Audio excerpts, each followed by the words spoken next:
हाँ बच्चों, तो आज हम क्लास 11th का और एपीजीपी के कुछ AIEEE और IIT के पुराने क्वेश्चंस को सॉल्व करेंगे। और 11th के कैंडिडेट बच्चों के हिसाब से है ये। अभी मैंने एडवांस लेवल की बहुत कठिन प्रॉब्लम नहीं ली है। तो चलिए पहला क्वेश्चन देखते हैं। इसमें गिवन है कि यदि 1 और log दिस और बेस 3 और log 4 into 3 power x minus 1 base 3 AP में है तो x का मान बताओ। जैसा कि आप जानते हैं कि 3 क्वांटिटी ABC अगर AP में हो तो इसका डबल बाकी दो के सम के इक्वल होता है, 2b equal to a plus C. तो यही कंडीशन इसमें अप्लाई करेंगे और फिर हमें x फाइंड करना है। तो चलिए, इसमें ये बीच का टर्म है और एक टर्म 1 है, तो 2 इंटू लॉग अंडर रूट 3 की power 1 minus x plus 2 base 3 equal to होगा 1 प्लस लॉग बेस 3 और 4 इंटू 3 की पावर x माइनस 1। अब हमें सब हटाते हुए x फाइंड करना है। सबसे पहले मैं पावर को यहाँ लगा सकता हूँ n log x से, तो log बेस 3 और अंडर रूट 3 की पावर 1 माइनस एक्स प्लस 2 का स्क्वायर हो जाएगा ये।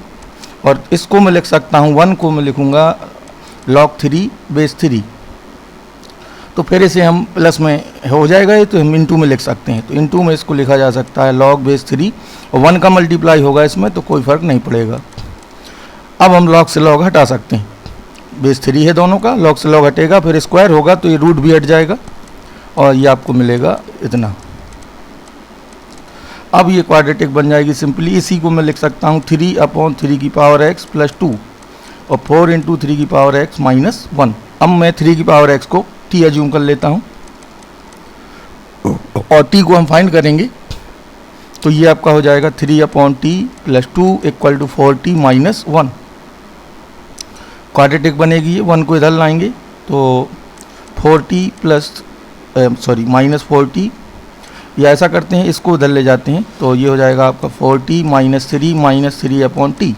अब t से मल्टीप्लाई करेंगे तो 4t square minus 3t minus 3 equal to 0। अब t की वैल्यू निकालेंगे यहाँ से, तो -3 हुआ है ये और 4t माइनस 3/t, तो t से मल्टीप्लाई किया 4t square minus 3t minus 3। तो अब सीधे धरा चार्ज लगा देते हैं, minus b plus minus plus value अभी लेते हैं b स्क्वायर माइनस 4ac, तो ये 48 हो जाएगा अपॉन 8। तो ये आपको मिलेगा 3 और ये हो जाएगा प्लस 57। तो इसमें कैलकुलेशन में मैं कहीं कुछ मिस कर दिया हूँ लगता है, रुकिए। 3 की पावर 1 माइनस एक्स प्लस 2 था और ये ऐड हुआ तो इधर मुझे मिला था 3 की पावर 1 माइनस एक्स प्लस 2 और ये log 3 कैंसिल आउट होगा। उसके बाद -3 हुआ तो ठीक है, यहाँ से t सॉल्व करके यहाँ रखेंगे और 3 की पावर में जो भी आएगा वहाँ से हमें x मिलेगा, ठीक है।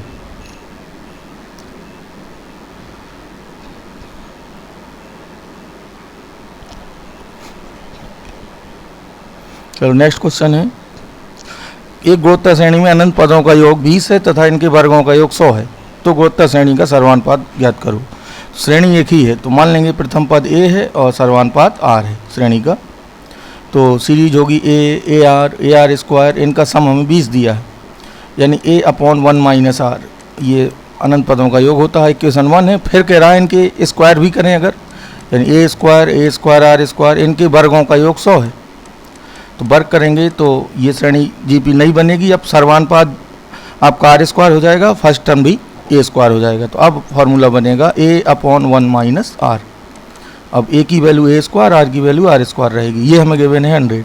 अब हमें इक्वेशन 1 और 2 से r फाइंड करना है, तो सबसे पहले हम a को गायब करें तो r मिल जाएगा, तो हम 2 में भाग देंगे 1 स्क्वायर का, क्योंकि a हमारा पहले कटना चाहिए, ठीक है। तो a काट देंगे तो या सीधे a की वैल्यू रख देंगे, यहाँ बात एक ही है। तो देखिए a की वैल्यू आएगी 20 इंटू 1 माइनस r का स्क्वायर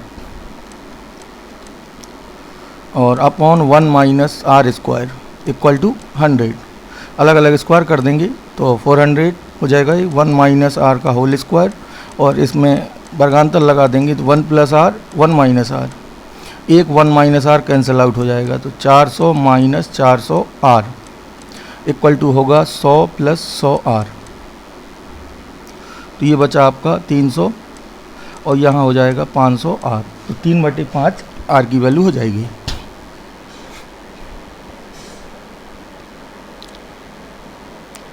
नेक्स्ट क्वेश्चन देखते हैं। एक गुणोत्तर श्रेणी का 5वां पद 2 है, उनके 9 पदों का गुणनफल होगा। तो इसमें एक ही कंडीशन गिवन है, तो इसका मतलब है एक से ही हमें वैल्यू मिल रही होगी।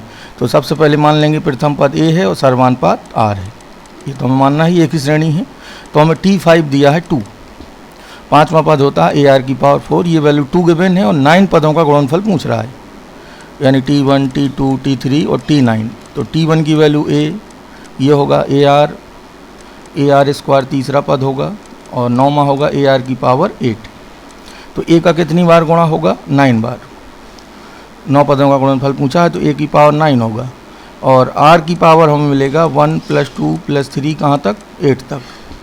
इसको भी ऐड कर लेंगे, 8 पद होंगे तो 8/2 या सीधे n + 1/2 में n = 8 रख देंगे, ये 36 आएगा। 1 + 2 n/2 a + l से n की वैल्यू है 8 और a की वैल्यू है 1 और ये l, तो ये आपका 36 आएगा। तो a की पावर 9 और r की पावर 36, इसी को मैं लिख सकता हूँ AR की पावर 9, ये, क्योंकि मुझे इक्वेशन 1 से इसका डायरेक्ट यूज करना होगा, क्योंकि एक ही इक्वेशन गिवन है, इसका मतलब है डायरेक्ट वैल्यू हमें इकट्ठी रखनी ही होगी। तो ये आएगा 2 की पावर 9, 2 की पावर 10 होता है 1024, तो ये आएगा आपका 512।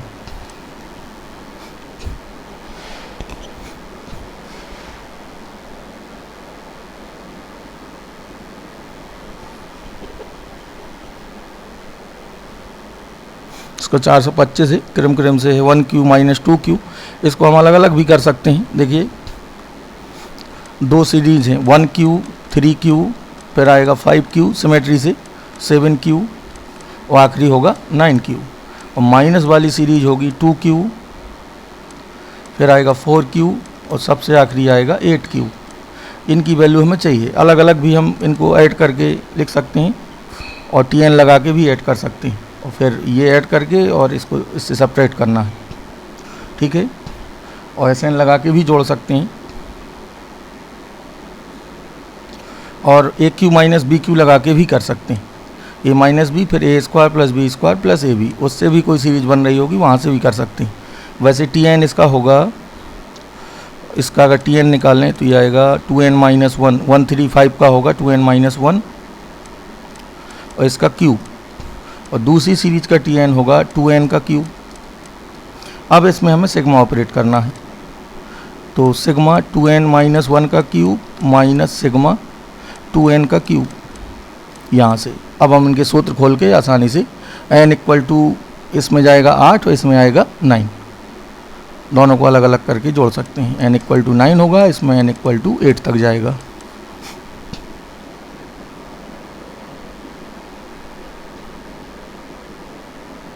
डिफरेंस से भी कर सकते हैं। ये भी थ्योरेटिकल क्वेश्चन है। यदि x1 x2 और y1 y2 y3 दोनों GP में हो जिनका सर्वानुपात समान है, तो ये किस में होंगे? ये पॉइंट पूछे हैं। तो अगर ये GP में हैं तो x1/x2 x2/x1 और x3/x2, इसी तरह इसका रेशियो अगर k है तो इसका भी k होगा, यानी y2/y1 और y3/y2, ये भी k होगा, क्योंकि कॉमन रेशियो सेम दिया है। कॉमन रेशियो हमने k मान लिया जो कि सेम है। अब हमें चेक करना है ये पॉइंट कैसे होंगे।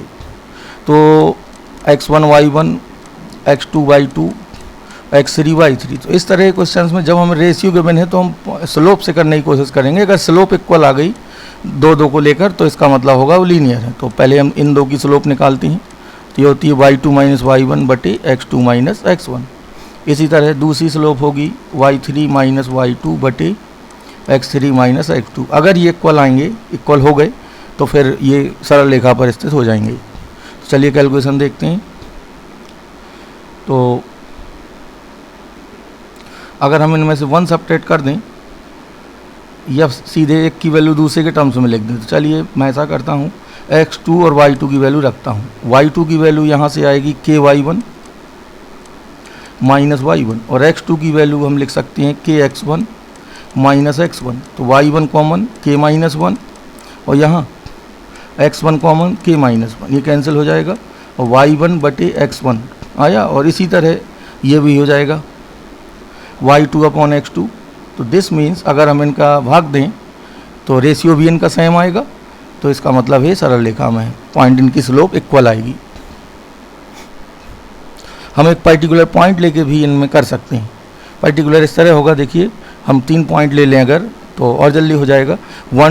ये x1 x2 x3 y1 y2 y3 है, तो हम मान लें कि एक सीरीज है 1 2 4, ये GP है 1 2 4, और दूसरी GP हम ले लेते हैं 2 3 9 27, ये y1 y2 y3 हो गए, y1 y2 y3, ये भी GP है।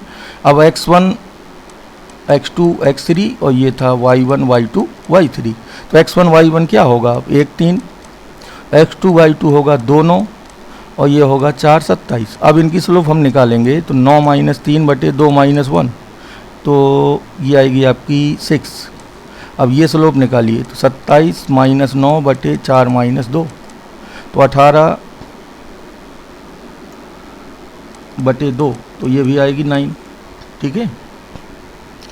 और रेशियो सेम होगा, तो इस तरह भी हम कह सकते हैं, ठीक है।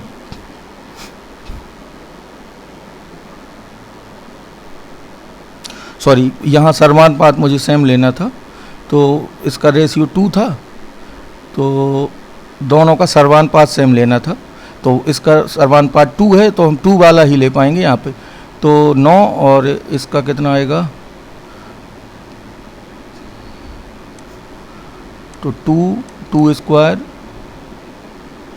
और 2 क्यूब ये ले सकते हैं, यानी 2 4 8 और 1 2 4, ये 2 लेने से आ जाएगा आपको। यानी ये पॉइंट आप मानेंगे, x1 x2 x3 लेंगे 1 2 4, और y1 y2 y3 लेंगे 2 4 8।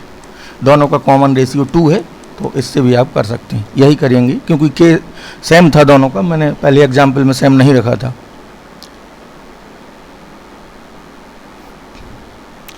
ये एकदम स्ट्रेट फॉरवर्ड प्रॉब्लम है। AP के लिए आरवा पद TR है, ये नोटेशन दिया है। श्रेणी का प्रथम पद A है, सर्वांतर D है। MN कोई नेचुरल पूर्णांक नंबर है, पॉजिटिव इंटीजर है। तो ये और ये गिवन है, A माइनस D पूछा है, 0 होगा। वैसे A और D सेम आते हैं, तो देखिए TM की वैल्यू 1/n है, तो TM A और D के हिसाब से होगा A plus m minus 1 into D, that is 1/n, और TN होगा A plus n minus 1 into D, ये 1/m। इनको मैंने तोड़ दिया दोनों को सूत्र से। अब मैं सब्ट्रैक्ट करके A और D निकालूंगा, A माइनस D मुझे निकालना है, तो सब्ट्रैक्ट करूंगा तो ये माइनस होंगे, यहाँ A कैंसिल होगा, D कॉमन लेंगे तो m माइनस n, और इधर आएगा 1/n माइनस 1/m, तो m माइनस n बटे mn, तो D की वैल्यू आएगी 1/mn, और D की वैल्यू किसी एक में रख के A निकालेंगे तो A भी आएगा 1/mn। जब A और D इक्वल है तो A माइनस D 0 होगा। कैलकुलेशन करके आप चेक कर लेंगे।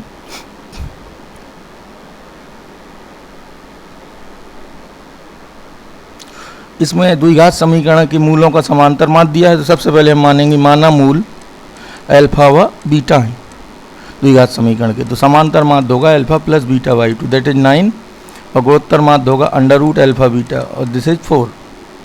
अब अल्फा प्लस बीटा हो जाएगा 18, और अल्फा बीटा हो जाएगा आपका 16। अब हम क्वाड्रेटिक बना लेंगे, तो एक्स स्क्वायर माइनस मूलों का योग इंटू एक्स प्लस मूलों का गुणनफल बराबर 0। सीधे ये आपका पहला ही आ जाएगा।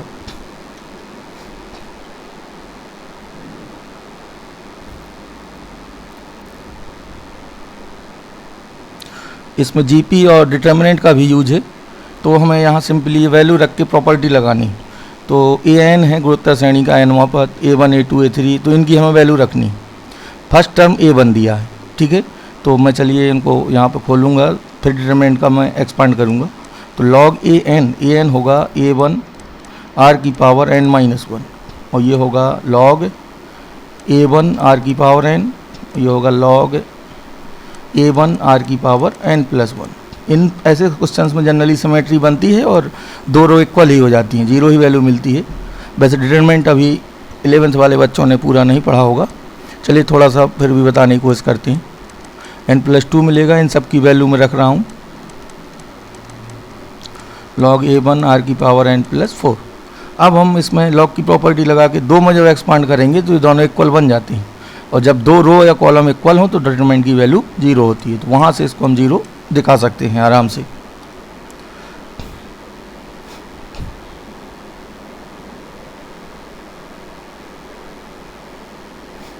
इसमें आपको गिवन था ये सिग्मा के टर्म्स में एक्स वाई जेड की value A B C AP पी में है, ये भी दिया है, और mod A mod B mod C less than 1 है। ये इसलिए दिया है क्योंकि जीपी बनेंगी, जीपी का कॉमन रेशियो -1 से 1 होना चाहिए इन्फिनिटी के लिए, ये उसकी कंडीशन है। इसमें फिलहाल आपको कोई दिक्कत नहीं। एक्स वाई जेड पूछा किस सीरीज में होंगे, चलिए इनको सॉल्व करते हैं। एक्स इक्वल टू गिवन है सिग्मा n बराबर 0 टू इन्फिनिटी ए की पावर n। इसको एक्सपांड करेंगे तो ए की पावर 0, ए की पावर 1, ए की पावर 2 और ए की पावर इन्फिनिटी तक जाएगा ये। तो सीरीज मिली 1a स्क्वायर इस तरह। तो x की वैल्यू हो जाएगी a/1 - r। इसी तरह y हो जाएगा 1/1 - b और z हो जाएगा 1/1 - c। अब हमें a b c a p में गिवन है, तो a b c में यहाँ से निकालता हूँ। तो 1 - a होगा 1/x, 1 - b होगा 1/y और 1 - c होगा 1/z। अब अगर ए बी सी ए पी में है तो -a -b -c भी ए पी में होंगे, और ये चीज़ें हमें गिवन क्या है कि ए बी सी ए पी में है तो -a -b -c भी ए पी में होंगे। अगर हम 1 ऐड कर दें तो 1 - a 1 - b 1 - c भी ए पी में होंगे, क्योंकि ये प्रॉपर्टी होती है। अब इनकी वैल्यू रख दें 1/x 1/y 1/z यहाँ से, तो 1/x 1/y 1/z भी ए पी में होंगे, और इसका मतलब है x Y z H P में होंगे, इसका अपोजिट आएगा। तो यहाँ से आप दिखा सकते हैं एच पी ए पी की उल्टी होती है।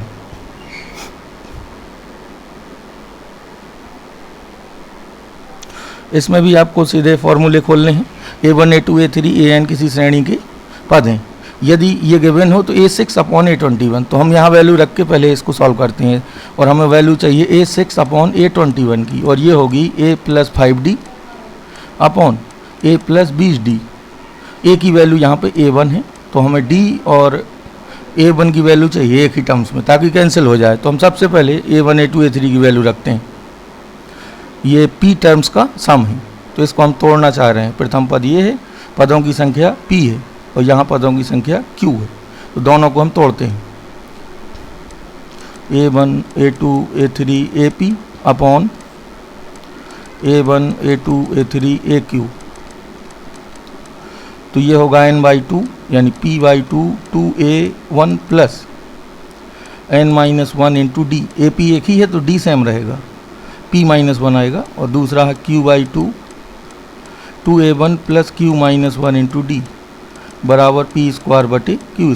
2 से 2 और p और q एक कटेंगे, तो यहाँ से हमें मिला 2a1 plus p-1 into D, ये मिला 2a1 plus q-1 into D बराबर p/q। अब हमें a6 बनाना है यहाँ, तो पहले हम a1 प्लस 5d और a2 प्लस ये हमें बनाना है। तो चलिए अलग अलग वैल्यू चुनेंगे, तो दो कॉमन लेके दो भी काट दूंगा मैं, तो ये आएगा a1 plus p-1/2 into D बटे a1 plus q-1/2 into D equal to p/q। अब मुझे यहाँ बनाना है a6 और नीचे बनाना है a21, तो p-1/2 की जगह होना चाहिए 5, यहाँ 5 लाना है, और इधर q-1/2 की जगह होना चाहिए 20। ये जो आपको वैल्यू चाहिए जिसकी 20d और 5d, ठीक है। तो p आएगा 11, देखिए यहाँ से p की वैल्यू 11 और यहाँ से q आएगा 41। तो अगर हम ये रखेंगे तो रिक्वायर्ड जो वैल्यू है वो मिलेगी हमें। अब ये वैल्यू रख देंगे यहाँ, तो a plus 5d upon a1 plus 20d equal to होगा 11/41। तो दूसरा वाला आ जाएगा। ये भी अच्छा क्वेश्चन है, थोड़ा सा कैलकुलेशन में ध्यान देना है।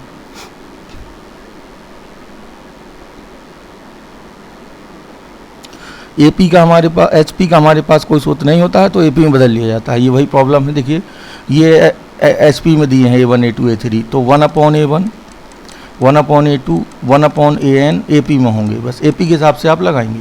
तो चलिए इसका एलसीएम अगर हम लें, ये एपी में होंगे, इसका यूज करते हुए हमें इसकी वैल्यू चाहिए।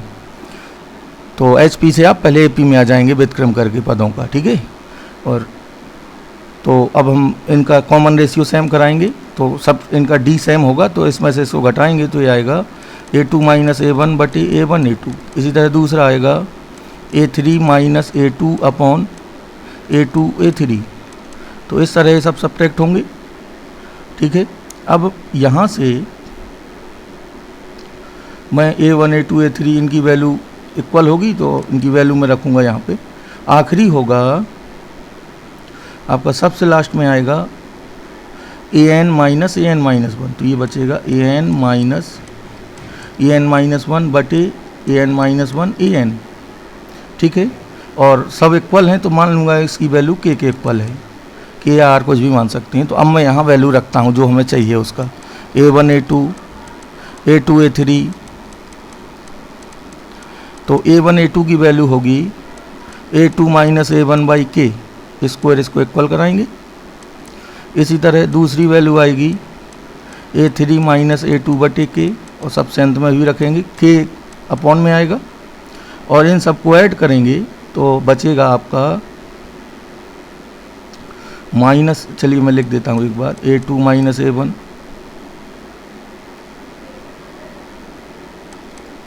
A3 - A2, इस तरह वैल्यू रखते जाएंगे, और AN - AN - 1 ये सबसे आखिरी में आएगा।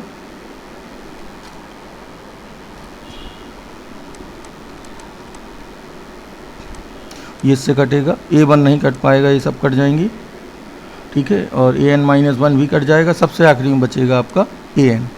तो ऊपर बचेगा AN - A1 अपॉन K, ठीक है। अब हम K की वैल्यू भी जानते हैं यहाँ से कि ये है, और जिस टर्म में हमें आंसर चाहिए हम K की वैल्यू पहले और K से इक्वल करा के हम K की वैल्यू लिख सकते हैं। पहले मैं इसको तोड़ देता हूँ AN को, ये होगा A1 प्लस N - 1, AN की वैल्यू मुझे रखनी है, तो 1/AN होगा 1/A1 plus N - 1 into D। तो यहाँ से हमें मिलेगा N - 1 इंटू D। तो A1 - AN बटे A1 AN, ठीक है।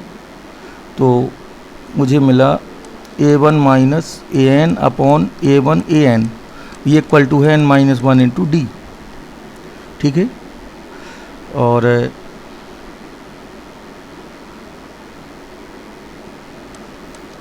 यहाँ वैल्यू रखेंगे, फिर K से ये कटेगा, ठीक है।